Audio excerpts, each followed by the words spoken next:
one of the classrooms, decomposing. But the strangest part, he had attended class just 2 days before. Yet his body was found in a state as if it had been dead for months. The professor smirked. And all of this happened in this very room. The room seemed to darken. The professor walked back to the board and wrote with what little remained of the chalk. Those who sit in this class will remain here, forever.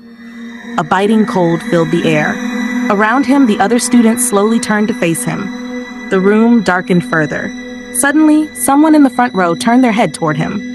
The sound of cracking bones echoed through the space. Danny wanted to scream, but the sound caught in his throat as he saw the student's face.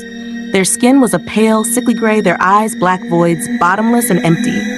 Danny tried to stand, but his body felt impossibly heavy. His fingers went numb. He looked down and realized something terrifying. His shadow was starting to fade. The janitor, Mr. Salmon, walked slowly through the dark hallway of the 4th floor of the Faculty of History building. The night air felt colder than usual.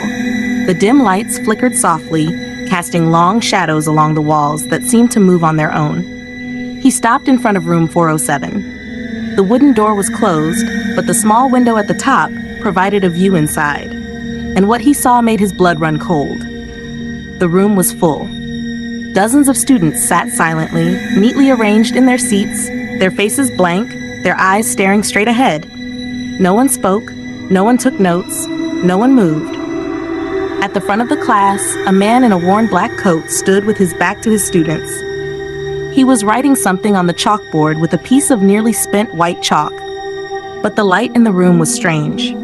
It wasn't the cold white glow of typical neon lights, but a dim, aged yellow light, like the glow of an old oil lamp. Salman swallowed hard. He didn't recall any class being scheduled for tonight.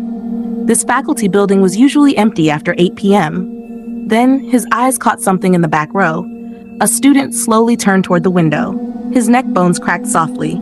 His face looked normal, but his eyes. Those eyes were filled with fear. Then his lips began to move, as if trying to speak. But no sound came out. Yet, Salman could clearly read his lips. "Help me." Salman's heart pounded wildly. He took a step back, his hands trembling as he reached for the doorknob. Locked. He tried knocking. No response. He knocked again, harder this time. Knock, knock, knock. Suddenly, every student in the room turned toward him in unison. Their movements were too synchronized, too smooth, too unnatural. Salman held his breath. Then, the man at the front of the class, the professor in the tattered black coat, slowly turned around. He stared at Salman through the window with hollow black eyes.